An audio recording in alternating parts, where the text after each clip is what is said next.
So ayan po mga kabayan, alam ko ang daming mga katanungan, ang daming mga nagtataka, no? At ang daming naghahanap ni Kuya July nung time na reunion tayo, kasama ang mga kapatid, kasama si Nanay Terry, si Tatay Romy, and everything, lahat kasama. Bukod tanging wala po doon, ay si Kuya July. Ang daming mga katanungan mga kabayan. Hindi ko na maisa-isa kung ano yung mga katanungan nila. Ang daming mga tanong, ang daming mga nagtataka, no? Ang daming naghahanap ni Kuya July. Nasaan na ba yung panganay? Anong nangyari? Bakit ganito, ganyan, ganyan, ganyan? So sabi ko nga po mga kabayan, hindi ko lubos maisip din sa sarili ko kung bakit wala si Kuya July nung nag-reunion kami. Samantalang nag-uusap kami na masinsinan, no, hindi ako nagkulang sa oras, panahon, kahit anong layo nila mga kabayan, nilakbay ko po yon dahil gusto ko yung mga pangarap at isa si Kuya July nangarap para mabuo kahit paminsan-minsan ay mabuo ang kanyang pamilya mga kabayan. Ginawa ko po yon, no? Ginawa ko po yon ng bongging-bonggi na panahon na binigay, pagmamahal, sakripisyo, hirap, no, lahat na mga kabayan para lang mahanap ko ang magkakapatid at pagbigyan ko sila, no, yung isang pagkakataon na magsama-sama sila. Pero ano nga ba ang dahilan? Ano nga ba ang dahilan kung bakit hindi kasama si Kuya July? Kasi gusto ko mga kabayan na malaman, no, kasi hindi talaga ako nagkulang ng panahon at alam ng pamilya Sibal mula umpisa hanggang sa panganay, no, mula kay Tatay Romy, kay Nanay Terry, sa panganay, to bunso mga kabayan. Lahat ng oras ko, binuhos ko po yon doon para sa Thanksgiving at saka sa reunion. Ngayon, ang hinahanap natin at mga katanungan natin, ngayon nandito sa akin ngayon sa harapan, si Kuya July, makakausap at masasagot na lahat kung anong nasa isipan natin, kung anong mga iniisip natin, masasagot na mismo ni Kuya July ngayon. Kuya July, gusto ko prangkahan, ayaw ko yung nagsisinungaling, gusto ko totoo, totoong tao na kausap ko, hindi ka na naiba sa akin. Ang mga magulang mo, tinuring ko ng mga magulang ko. Si Tatay Romy, no? Hindi ko tinuring na iba yon, tatay na tatay ko na. Si Nanay Terry, na nanay mo, nanay na nanay ko na. Ikaw, bilang isang panganay na anak ni Nanay Ronnie and Nanay Terry and Tatay Romy, para na rin kitang kapatid. Sabi ko nga, para akong kapatid nyo rin, nadagdag ako na pangwalo, no? Or panganay na anak na nawalay sa inyo, or panganay na magkakapatid na nawalay sa inyo, na bumalik at unti-unti ko kayong hinahanap. Yun ang naramdaman ko ngayon sa pamilya nyo, no? Kaya ngayon, nandito ako at magtatanong sa'yo at nakikiusap.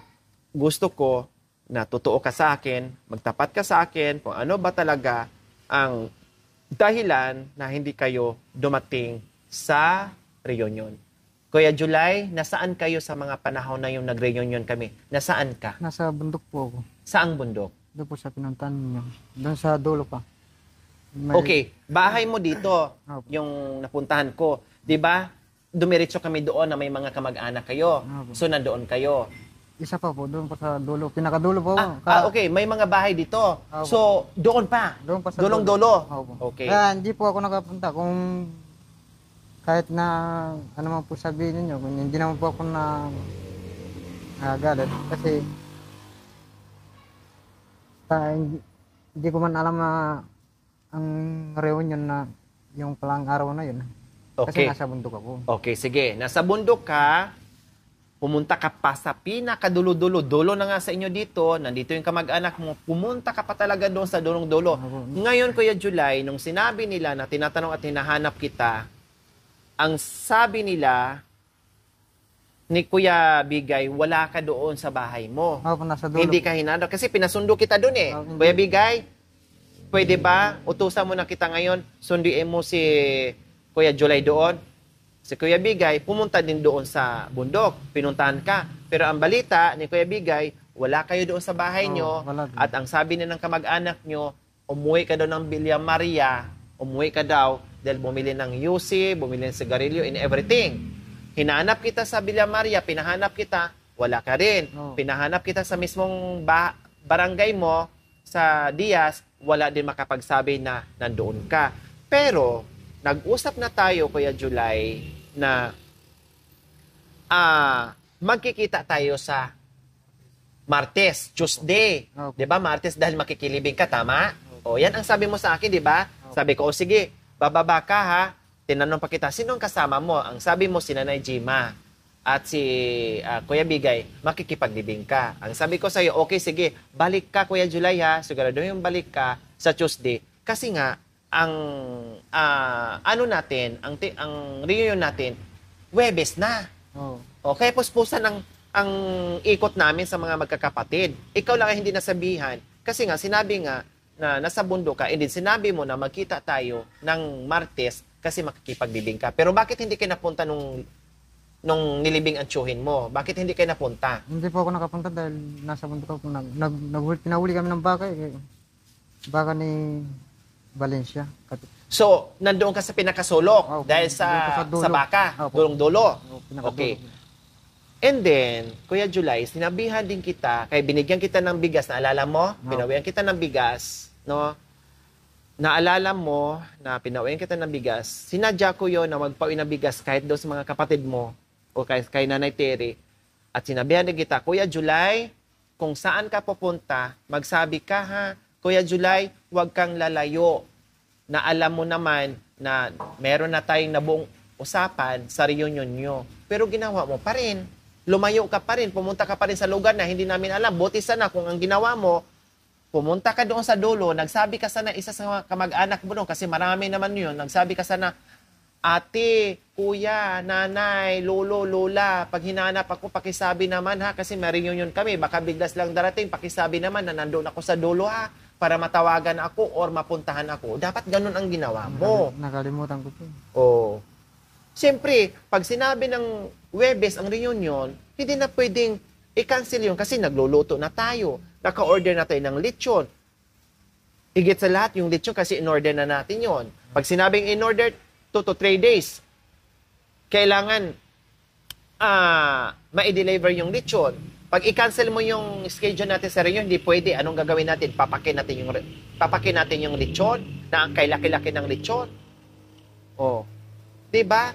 Bakit po kasi kayo umalis na sinabi ko naman na lahat-lahat na huwag kayong umalis kung saan-saan. Kung aalis man kayo, magpaalam kayo. Kasi nanguhula tayo sa panahon. O katulad ngayon, mainit kanina, biglang umulan. Nanguhula tayo sa panahon. Kasi panay bagyo, panay ulan, panay bagyo, panay ulan. Kaya nga dapat ang usapan natin weekends, Sabado, Linggo, diyan lang tayo mag-i-schedule pero hindi natin nagagawa yon kasi natatapat lagi ang Sabado, Linggo ay umuulan.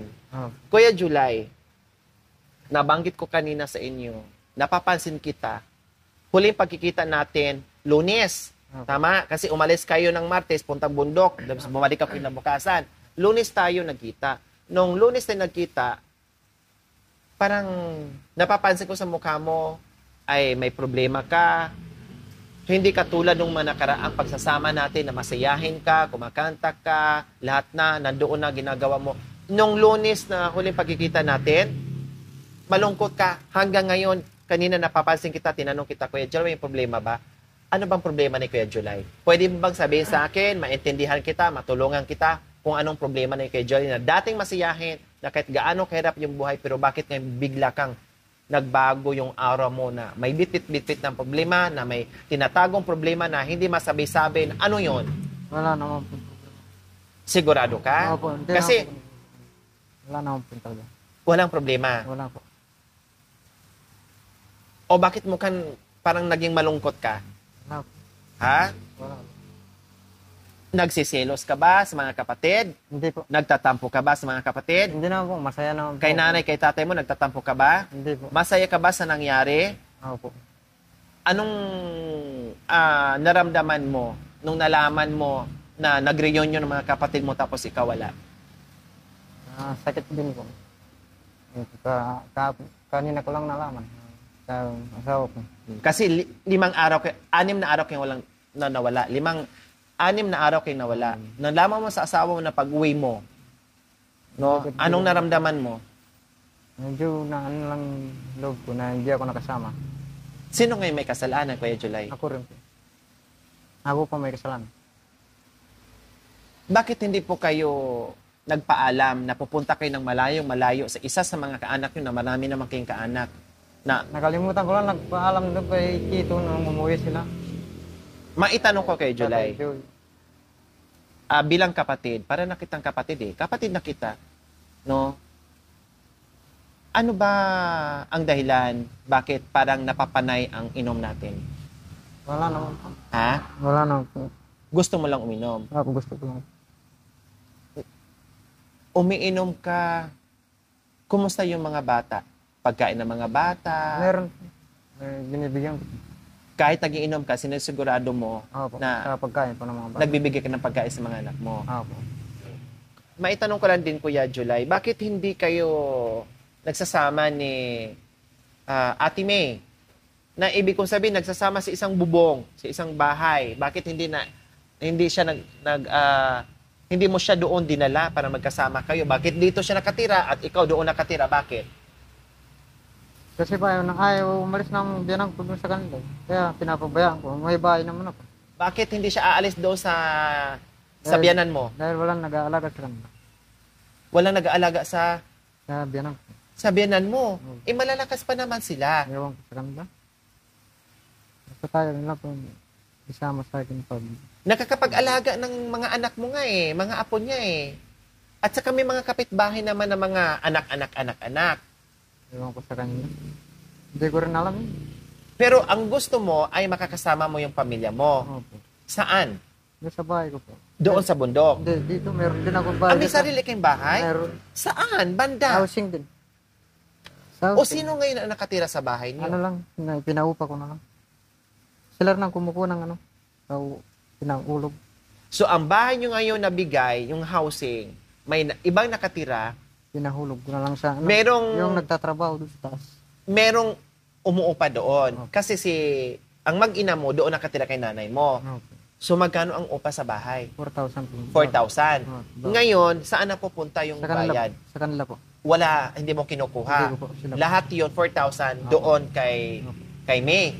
Sinasabi mo lang sa kanya, pag kumukuha kayo ng pera doon sa bahay, kahit 500, tira niyo sa akin para may pambili ko ng jersey.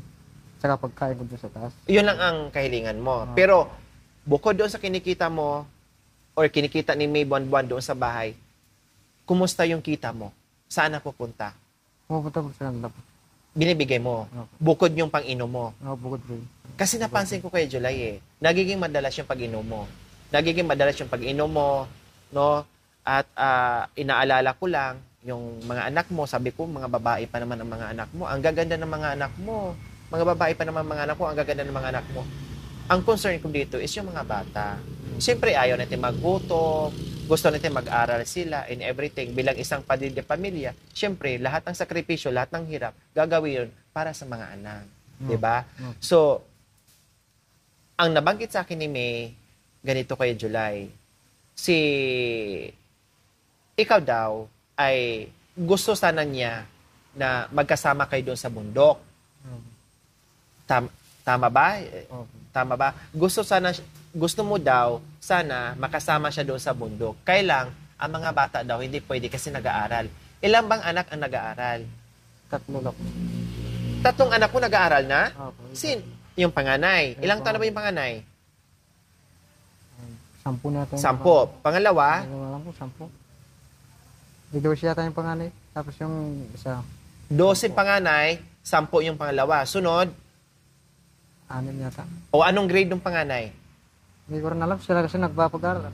Nag-aaral yung 3. So, isa yung hindi nag-aaral. Opo, Isa yung hindi nag-aaral. So, pwede naman sabihin mo sa biyanan mo, Mama, Pa, gusto ko makasama yung asawa ko sa bundok. Total, yung bahay namin, pinaupahan naman namin yan. Choice nyo yan para may income kayo, panggastos doon sa mga anak na nag-aaral, and then doon kayo naman nakatira si misis mo doon sa biyanan mo. Pwede kayo, sa mama niya, pwede kayo magsama ni May doon sa bundok, kasama yung bunso na hindi pa nag-aaral, yung 3 anak, pwedeng Maiwan kailan. maiwan na nag-aaral. Sinabi- And then, sinabi ko na rin bisitahin. po. Ha? Sinabi ko na rin po. Sinabi mo na sa kanya ganyan. Opo. Pwedeng bisitahin tuwing Sabado-Linggo o isang beses isang linggo, maghatid kayo ng pagkain at ayuda sa mga bata, panggastos sa mga bata, mga allowances sa mga bata para sa pag-aaral nila. Pwede yung ganon. Para kahit pa paano, magsama kayo kasi sinabi ko nga ni May, alam mo, gusto ni Kuya July yan na magsama kayo kasi alam mo naman ang buhay ni Kuya July, pinagkaita na nga sila ng panahon sa mga magulang nila. Hindi na nga sila nagsama-sama. Magkakalayo na nga sila. Hindi naranasan na buo ang pamilya.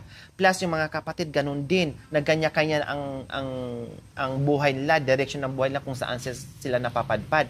Plus, kayo naman ni July, hindi rin magkakasama. Broken family na nga si Kuya July, malayo na nga sa mga Kaya minsan, sa mga tatay at sa mga magulang, sa mga kapatid, pati kayo mag-asawa, kalayo pa. So, uwi ka. Sabi ko kay May kanina. Sinabi ko na yan. Yun pala, sinabi mo rin na maiwan dyan ng mga nag-aaral at uwi kayo doon. O bakit hindi nagawa? Bakit hindi sumunod si May? hindi naman sumusunod sa akin. Ha? Hindi naman sumusunod sa akin. Kaya pinapabayaan ko sa biyanang. Kaya hindi na ako nag-ano. Kaya minsan hindi na ako kumikibo kung gano'n ang sabi. Tapos kanina daw, nung umuwi ka, hindi mo daw siya pinansin, hindi mo daw siya kinibo, tinimplahan kanya ng kape, pinagluto kanya, pinaghain, hindi mo daw kinain, tapos umalis ka. Buti lang daw, nung pag-alis din niya, sinundan mo siya at nagkausap. Akala nga daw niya, hindi kayo magkabati. Pero nung dumating ako kanina, nagbati kayo. O kanina, ang ganda tingnan, na nandito kayong dalawa, na nakikita ko, na nagtatawanan kayo, i-explain mo kay May. I-explain mo sa biyanan mo, Mama, makikisuyo ako. Ako broken family ako. Hindi ko naramdaman o naranasan makakasama ang aking mga magulang at aking mga kapatid. Tapos ngayon ipaparanas mo rin sa akin. Siyempre gusto ko makasama yung asawa ko at mga anak ko. Ngayon nag-aaral ang aking mga anak, makisuyo ako sa iyo, huwag kayong problema sa pagkain at allowance ng mga anak ko, bibigyan namin kayo buwan-buwan. Uuwi kami, Sabado or Linggo, uuwi kami dito para maghatid ng allowance. Kayo muna po magbantay dito muna sa inyo maiwan ang 3 anak na nag-aaral. Tapos kayo at si asawa mo at yung bunso mo doon sa bundok.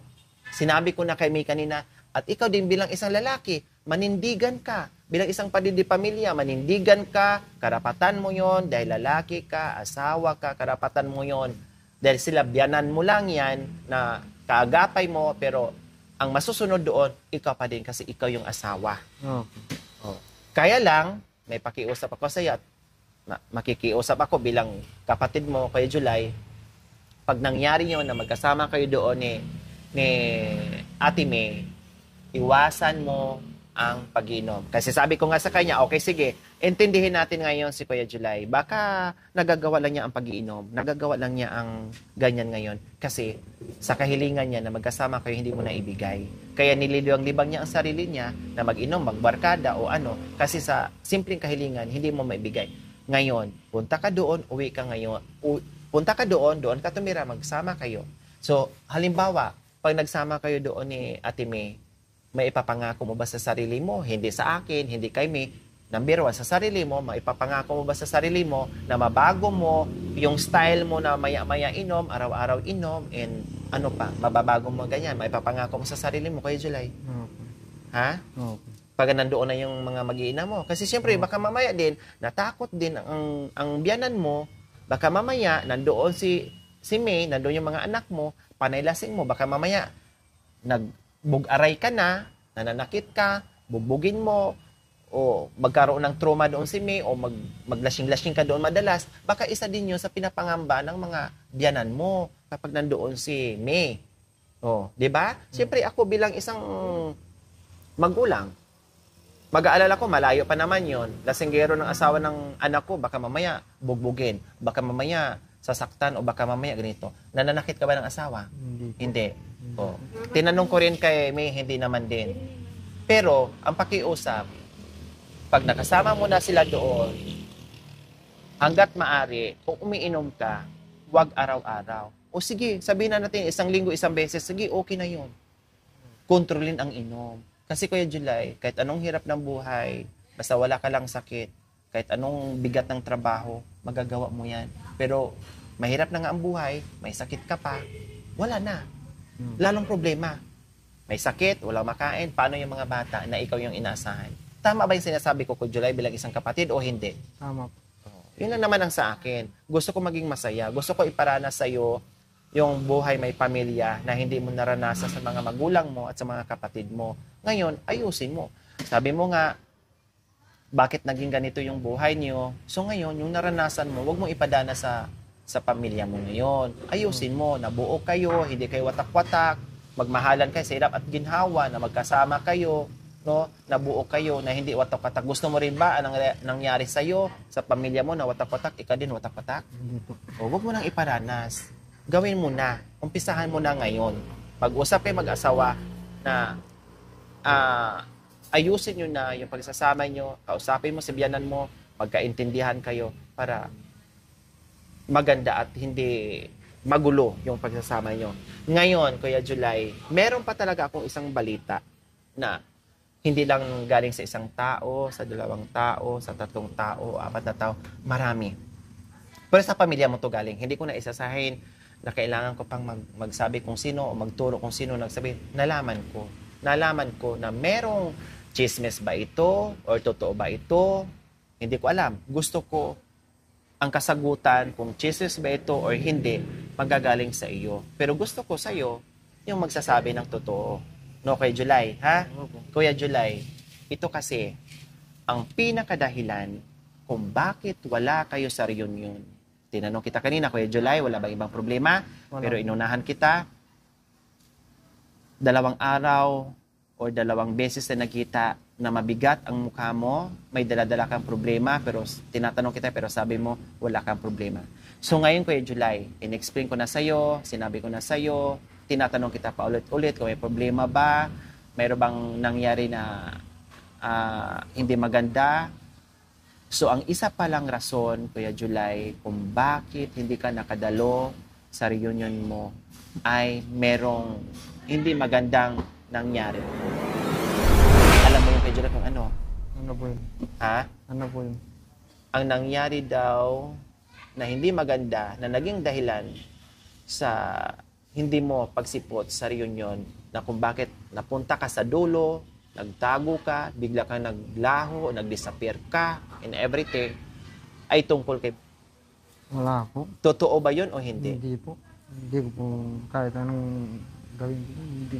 Kahit anong isipin ko, wala po akong ginawa sa kanya. So yung ba yung pumutok na ganyan na chismis, Kuya July, nakainom ka ba nun? Lasing ka ba nun or hindi? Hindi na po. Hindi ka nakainom nun. Hindi na po. Umaga na lang po ako uminom. Bakit pumutok yung ganyang Ewan ko, chismis o ewan ko balita? sa kanila. Nagtatanong lang po ako ng charger na ano ko lang siya dito. Ginanyan ko lang. Saan ba nangyari? Nagtatanong ka ng charger kasi Opo. maki-charge ka. Opo. Saan mo siya tinanong? Tapos, pumasok ka doon para manghiram ng charger. Opo. O saan mo siya hinawakan? Dito lang po. Anong ganun pagkahawak ko. mo? Ganyan lang po.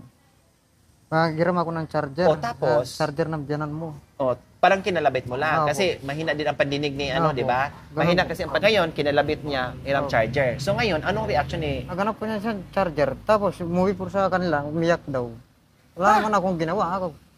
Nagtataka nga ako. Binigay sa'yo yung charger. Pagkatapos, Hindi na- umiyak.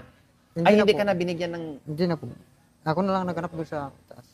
Sino ang kasama nyo doon o sinong ibang tao doon sa bahay? Sino kasama mo doon nung nanghiram ka ng charger? Ako lang po mag-isa po. At sa kasi, wala kang ibang ginawa. Po. Pero iba kasi, ang Kahit sumbong ni... nakikita po ng taas, wala po akong ginawa. Hindi ka nakainom noon. Hindi na po. Mga anong oras yun? Po ata. Nang gabi, araw? Araw po. Umaga? Umaga po. So yun lang ang ginagawa mo, wala nang iba. O Wala bakit na iba po. yung sumbong ni Bon sa misis mo? Ewan ko po sa kanila. Hindi ko rin po alam eh. Kung charger lang ang iniiram ko. So, sa nangyaring yon na gano'n ang nangyari, na chismis ka na ganyan, hindi mo ginawa, parang nahiya ka. Oo po. Kaya yun ang naging dahilan ngayon na hindi ka sumama sa reunion. Oo. Ayun. So, kumbaga, ang sayo na lang nasa isip mo, dahil pumutok yung chismis na hindi mo naman ginawa, no? Nahiya ka sa mga kamag-anak, ang sayo na lang, nagpaubaya ka na lang para hindi mo maggulo yung reunion, hinayaan mo na lang para hindi masira yung reunion at matuloy at ikaw na lang yung nagtago. Ano ngayon naramdaman mo ngayon, Kuya July, na dahil sa yung chismis na hindi mo naman ginawa, dahil sa gano'n na hindi mo naman ginawa, hindi naapektuhan, hindi tuloy kayo nakasama doon sa reunion, ano ngayon naramdaman mo? Masakit. Bakit masakit? Sakit din po na wala ka mang ginawa, pinagbibintangan ka ng ganyan. Nakausap mo na ba si misis mo tungkol dyan? Hindi ba po? O siyempre magpaliwanag ka kung hindi totoo na nagawa mo. Sinabi niya po sa akin nung bago ko umalis. O tapos, anong sagot niya? Naiiyak daw si yung ginawa mo. Inano ko lang kako, nakbi ko lang ganyan, nakako. Oo. Ano ko ng charger. Mm. Nagsumbong naman doon sa nanay niya kako. Na iba. Iba. Tapos, huwag ka magtago. Kung wala kang masamang ginawa, huwag, harapin mo sila. Hindi totoo, hindi ko ginawa yan. Baka mamaya, na mali lang kasi alam naman natin yung pananalita ni masyadong maintindihan. Baka mamaya, mali na yung pagka-deliver niya, mali na yung pag-iintindi ng iba, nabigyan ng masamang kahulugan, kaya ganun ang nangyari. Kaya, hindi ako ngayon nagkamali, no? Hindi ako nagkamali ngayon na napansin kita na problemado ka. Nag-iisip ka ngayon doon sa nangyari na chismis na hindi mo ginawa. Kasi nahalata ko masiyahin ka nung napunta tayo doon sa inyo. Ang saya-saya mo, hindi ka mauubusan ng kwento. Pero itong huling punta namin nung Lunes, hindi ka makausap ng maayos at dama ko sa iyo. 'Di ba? Tinanong pa kita doon kay Binbin, July, may problema ka ba? Naglalasing ka ba? Masakit ba ulo mo? And everything, sabi mo hindi. Yun na pala umpisa 'yon. Dahil pumutok ang ganyong chismis. Pero at least ngayon ay nakauwi ka na doon. Okay na. Wala na problema. Okay na. Okay. So ayan po mga kabayan, at least napaamin ko na si Ate May, ayaw pa nga sana magsalita, no? Pero si Nanay Terry, nakapagsabi na rin, ayaw sana magsalita. At ngayon din, si Kuya July, ayaw din sana magsalita, nahihiya din. At least, galing na rin para maging fair naman, na hindi natin malalaman sa iba, na mismo si Kuya July na ganyan. Hindi naman ginawa ni Kuya July yung chismis na yon, no? Dahil lang sa charger po mga kabayan, ay gano'n na nangyari. Pero gano'n pa man, ay tapusin nyo na yon, Kuya July. Huwag ka na magtago, huwag ka nang umalis. Tapusin mo na yon. At tapusin nyo na yung usapin na yon na hindi nakakalat or hindi. Kasi wala ka namang ginawa, no? And then, tapusin nyo na para stop na ang mag-focus ka ngayon sa asawa mo, mga anak mo. Ang pakiusap ko lang sa'yo bilang kapatid ay iwasan yung panay inom, iwasan yung panay kung saan-saan magpunta na hindi mag-alala. Kasi alam mo, sabi ng biyanan mo, mahal ko si July. Parang anak ko na, parang ano ko na yan. Ang gusto ko lang sana sa kanya, yung mga anak niya, huwag niyang pabayaan. Ang gusto ko lang sana sa kanya, yung mga anak niya huwag paggutuman. Tama nga naman yun. Tama ba? Hindi. Tama. Ibig sabihin, nag-aalala si biyanan mo, nag-alala si misis mo, kasi mahal ka nila. Kung hindi ka nila mahal, hinahayaan ka kung saan ka mapunta, kung saan ka mapadpad. Wala silang pakialam. Ganyan ang tao. Kapag walang pakialam, kapag walang sinasabi at hindi ka sinasaway, ibig sabihin, hindi ka mahal noon. Pero ang taong lagi nagsasabi sa'yo at nagkikare sa'yo, ibig sabihin, mahal ka. Kasi ayaw nilang may mangyari sa'yo hindi maganda. Sabi nga ni May, paano Ate Lori, kung inom siya ng inom, tapos may nagkasakit siya, paano niyo yung mga bata? Paano na siya? Wala kaming pera. Pag nagkasakit siya, paano na? Tama ba ang asawa mo? Hindi. Tama. O. Tapos, paano yon? Pupuntahan ba siya ng barkada niya? Uuwi ba siya sa barkada niya? Siyempre, uuwi siya sa akin, sa pamilya namin. Paano? Wala kaming pera. O. Tapos, sinanay mo, paano kami? Matatanda na kami. Kung magkasakit si July, anong gagawin namin? Baka mamaya magalit pa yung pamilya ni July dahil napabayaan namin, hindi namin sinasabihan, hindi namin sinasaway. Tama ba sila, Kuya July? Tama. Naintindihan mo ba yung sinasabi? Nagtatampo ka ba sa akin? Nagagalit ka ba sa akin? Hindi po. Ulitin ko sa'yo, mula nung nakilala namin si Tatay Romy and Nanay Terry, at kayong lahat, isipin nyo na kapatid nyo na ako, bilong na ako sa pamilya nyo. Yan ang itanong nyo sa utak nyo, Kuya July, na hindi na ako ibang tao, na hindi lang isang kaibigan, kundi ituring nyo akong pamilya at kapatid na mula nung nakilala ko ang mga magulang mo, pati kayo. Ang ayaw na ayaw ko lang, siyempre ayaw ko kayo mapasama at ayaw ko yung magkasakit kayo kasi alam ko kung gaano kahirap yung buhay dyan sa kabundukan. Mahalin nyo rin yung sarili nyo. Kung mahal mo ang pamilya mo, number one, mahalin mo rin yung sarili mo kasi pag nagkasakit ka, paano sila? Ikaw ang inaasahan. Diba? Oh. So, ayan. So, ganun pa man kay July, ay naintindihan na namin yung kung bakit wala ka sa reunion. Pero tuloy ang buhay ha. Tuloy ang buhay at sa abot ng aking makakaya, Kuya July, makinig ka. Okay. Sa abot ng aking makakaya, Kuya July, gagawin ko kung ano yung pwede kong maitulong. Nag-usap na tayo noong nakaraan, doon kay Bimbim, natandaan mo? Opo. Ang ganda ng balita ko nung nandoon tayo kay Bimbim, pero feeling ko, hindi masyadong nakapasok sa utak mo, sa tainga mo, kasi alam ko, merong naintindihan. Ay, mayroong problema na sumasagabal dyan, na nakasagabal sa isipan mo. Naintindihan ko yun, kasi ilang beses kong tinanong sa'yo yun. Pero, siguro, itong mga huli, ay pumasok na, na-realize mo na, ang ganda pala ng balita ni Ate Lori. May awa ang Panginoon Diyos, ay basta yung pagiging masipag mo, nandoon pa rin, yung pagiging tatay mo sa mga anak, nandoon pa rin. Nandito lang ako para umalalay, no? Na kahit paano kung ano yung maitulong namin sa iyo, Kuya July. Ha? Pero inuulit ko sa iyo, kailangan ay mag-uusap pa tayo na masinsinan. Pupunta ako ulit doon sa bahay niyo, mag-uusap tayo. Pag-usapan natin ulit kung ano yung binalita, surprise ko sa inyo. Mayawa ang Panginoon Diyos kahit paano ay magiging okay din yung buhay mo, Kuya July. Basta tiis at tiyaga lang ang gagawin para sa pamilya. So, mula ngayon, Kuya July, sabi ko nga sa'yo mula ngayon, huwag mo akong ituring na iba. Ituring mo akong pamilya mo, kapatid mo. Ang gusto ko lang ay mapaganda yung buhay mo. Huwag mo nang danasin yung naranasan mo. Huwag mo nang iparanas doon sa mga anak mo na broken family.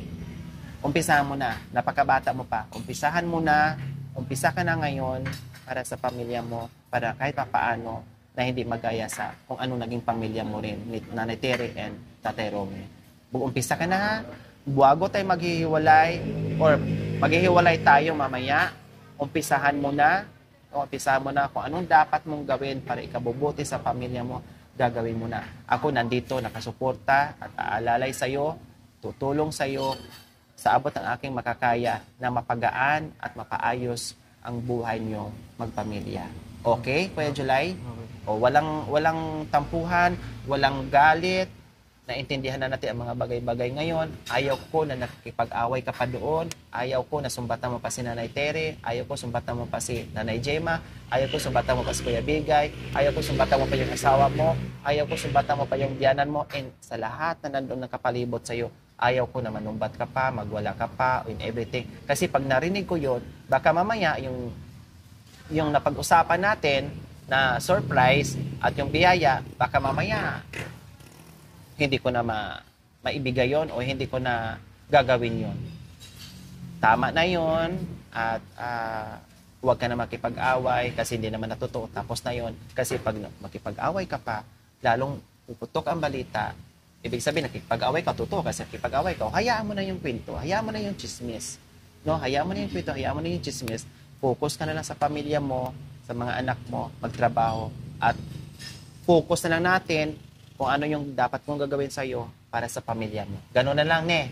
Ha? O ayos ka ngayon. Anong naramdaman mo ngayon na kahit papaano lumabas din na ang dahilan sa reunion na hindi ka nakapunta? Anong naramdaman mo ngayon?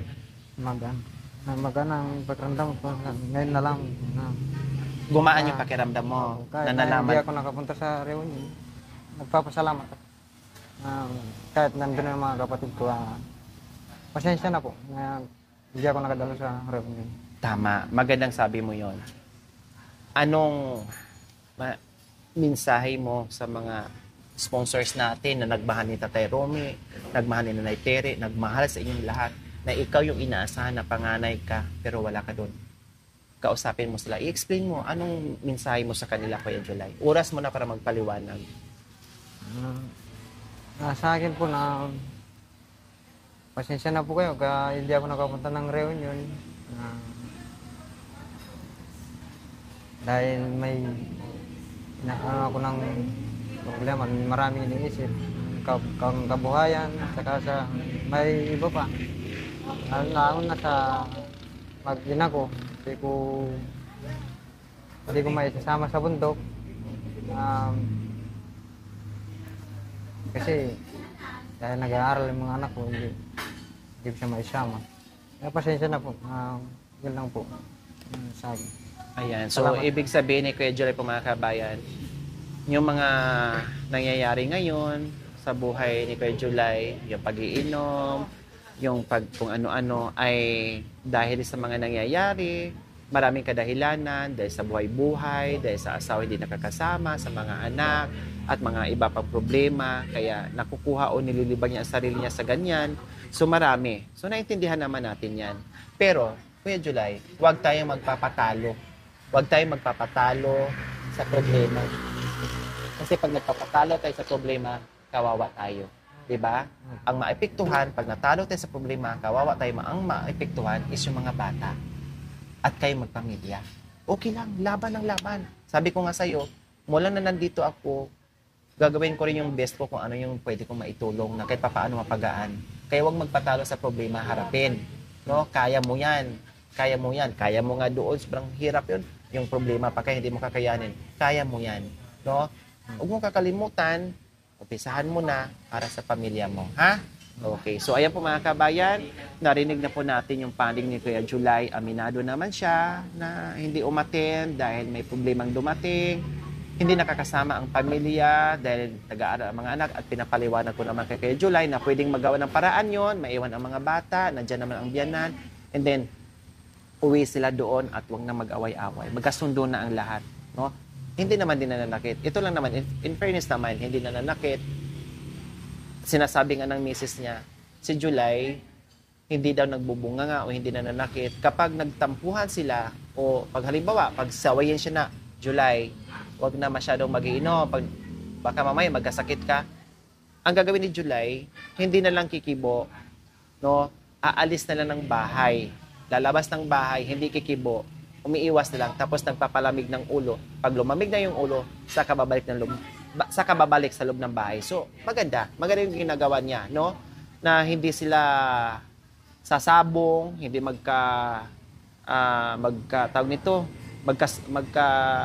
hindi sasabog, no? Hindi siya sinasabayan, kumbaga. Pinapakinggan lang niya, and aalis siya, lalabas ng bahay, and then hinahayaan, then babalik na sa loob ng bahay, and then saka sila mag-usap ulit. So, ganyan. So, siguraduhin mo lang, Kuya July, ha, na maayos-ayos mo. Ito ay hindi kita sinasabihan, no? Ito ay advice parang kapatid na mapaganda ang pamilya mo. Ilang taon ka na? 35. O, 35, napakabata nyo pa. Marami pa kayong pagdadaanan. Hindi pa kayo nangalahati sa buhay-buhay. Marami pa kayong pagdaanan. Ha? Okay, sige, wala na. Okay na yon. Okay na. Walang problema na, ha? Ayos na, ha? Huwag mo nang, kailangan masaya na, huwag mo nang isipin yun kasi okay na. At least na voice out, alam ko na ngayon kung anong dahilan. O, tara. So, ayun po mga kabayan, abangan nyo po dahil marami pang kaganapan. Coffee muna tayo. Ha? Thank you for watching. Don't forget to like, share, and subscribe.